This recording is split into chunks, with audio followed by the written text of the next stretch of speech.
soy Claudia Ponce, vecina de acá de Chicureo hace muchos años y paisajista.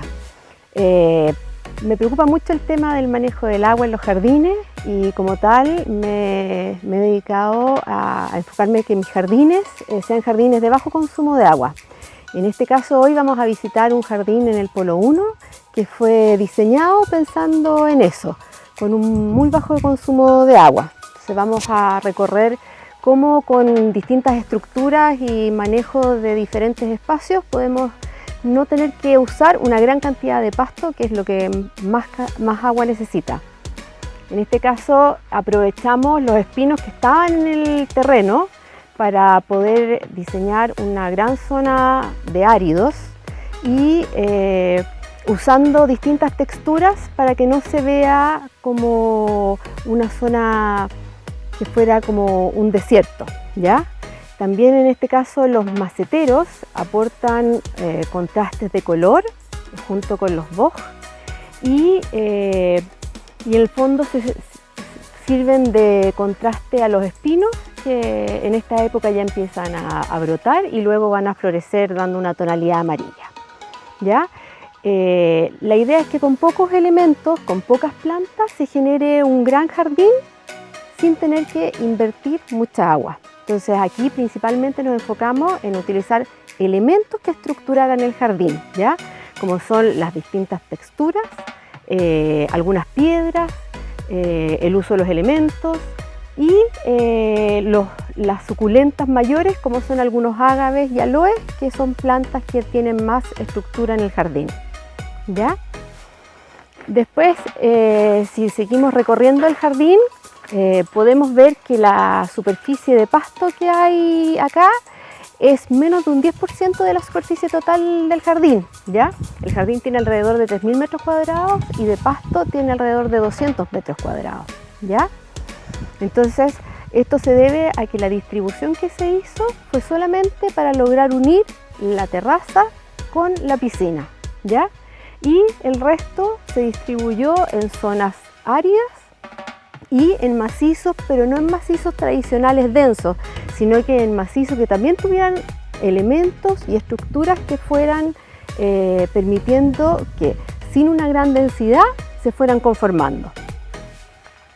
En esta zona de pasto en el fondo, que era la zona que envuelve la casa y que está vistiendo la casa, nos preocupamos de generar un macizo que era el más como de forma tradicional, donde las plantas están distribuidas de una manera más tradicional, ¿ya? Entonces vemos un macizo más escalonado, con distintas texturas y colores.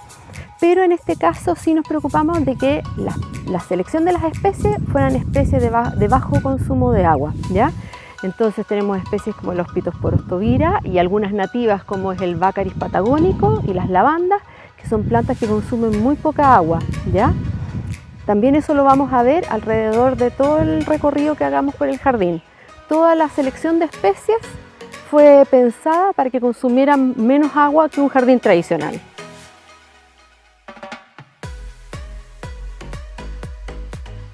Es por eso que en general la idea fue que el color estuviera dado principalmente por plantas herbáceas. En este caso aún no han florecido, pero nos vamos a encontrar con anigosantos, bueno, con las lavandas y después también van a salir algunas ninofias en el fondo y hay algunos eringium que van a florecer más tarde, ¿ya? Seguimos hacia acá y nos seguimos encontrando con el mismo tipo de especies, todas especies que requieren muy poca agua y que además están colocadas para que puedan crecer en su total dimensión, ¿ya?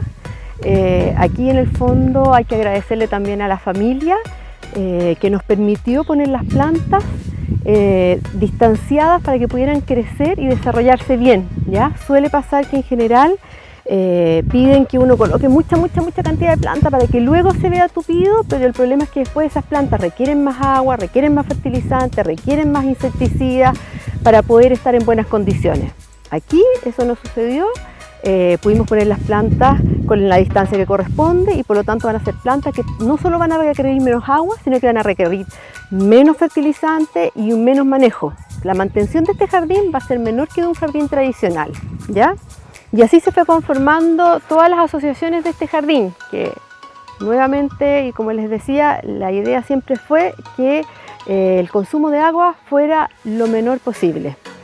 Y el último concepto que manejamos para que esto se pudiera llevar a la realidad era el riego. Entonces, el riego obviamente era automatizado, el pasto con regadores tipo rotor y todas las plantas están siendo regadas con goteros. Vamos a levantar un poquito.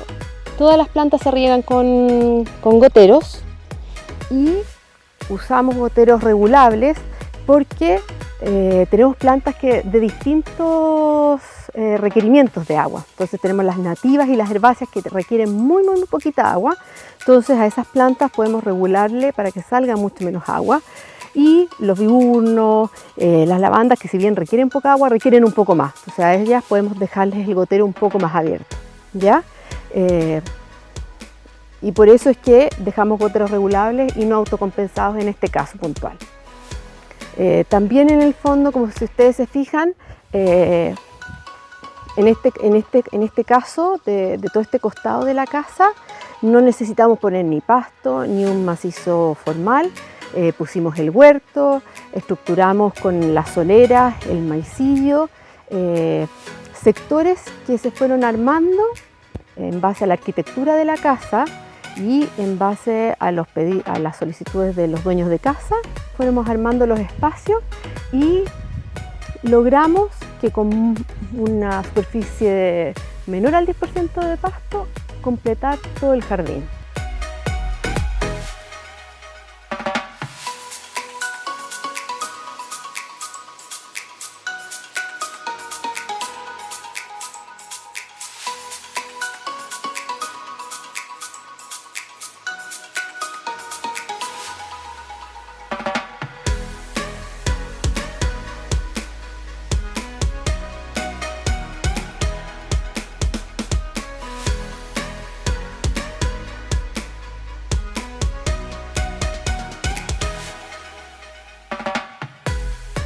Bueno, me despido. Quiero dar las gracias especialmente a BDS Chicureo por estar preocupados de los problemas del medio ambiente y del agua, por estar alineados con esto que es algo tan contingente hoy día y contarles que yo pertenezco a Taller Par, un colaborativo de arquitectura y paisaje, y nosotros nos enfocamos principalmente en paisajismo, de recuperación de paisaje y de paisajismo de bajo requerimiento hídrico.